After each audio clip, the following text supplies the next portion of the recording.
Earlier this week, I finished The Great Train Robbery by Michael Crichton. This is my first Michael Crichton book, and I really liked it. I have been craving some historical fiction for a while now, and the premise for this one really interested me. So basically, this guy named Pierce is getting together like the greatest criminal minds of Victoria, England, to rob this train filled with rich and upper class people. And the story is just basically how the crime happened, how they pulled it off, and the trial that happened afterwards, because it turns out that robbing a bunch of rich people will put you in jail.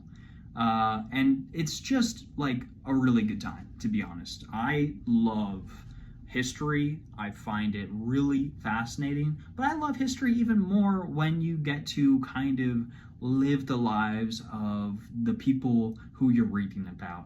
And there are some great historians and just great lovers of history who can write this really well. And Crichton apparently is one of them, because he just completely gets you in the mind of multiple, like, poor to like middle class, like criminals.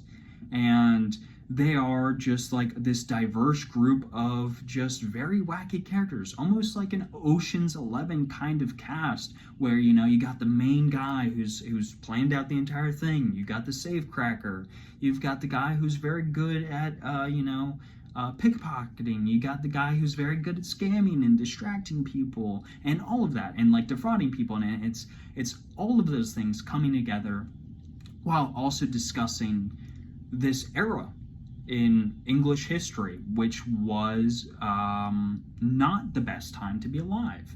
Victoria, England was riddled with economic inequality, like severe economic inequality. We're talking there would be a street full of extremely expensive mansions with rich people who had clothes that cost thousands of dollars in modern US dollars, and right across the street would be a slum where people would have to pay shillings to hang themselves over ropes and sleep basically in these very gross, disgusting, rat-infested, disease-infested cots.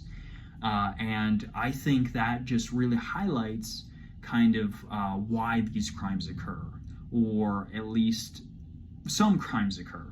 Obviously, the men responsible for the Great Train Robbery were career criminals, and most of them were very successful, at least as far as crime goes. So this is one of those things where it's like the crime itself is actually not that severe. I mean, it's a severe crime because it's robbery, but the amount they stole is disproportional to like the publicity it got during its time. And Crichton he talks about all of that. He talks about the poverty and the weird kind of social things that were happening during this time, and how Victorians thought as a group, how they viewed crime in general, how the era was changing vastly, how this was kind of the lead up to the industrialization and kind of the economic boom that England would have, and it turned into this huge cultural hub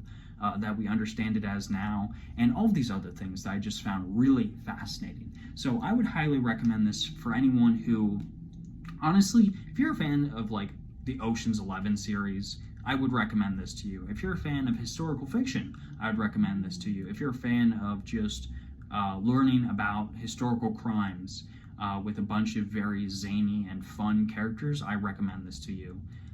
This is just one of those novels where it's really fun, and it seems like it goes under the radar when it comes to Michael Crichton. Obviously, he's written stuff like Jurassic Park, the Andromeda Strain, etc. But this one actually deserves a little bit more credit, because I found it to be a very, very good time overall, and I recommend it strongly. I'd give it an 8 out of 10.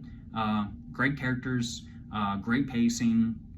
I thought the prose was solid and informative, and if you like audiobooks, the audiobook narrator is absolutely wonderful. So check it out.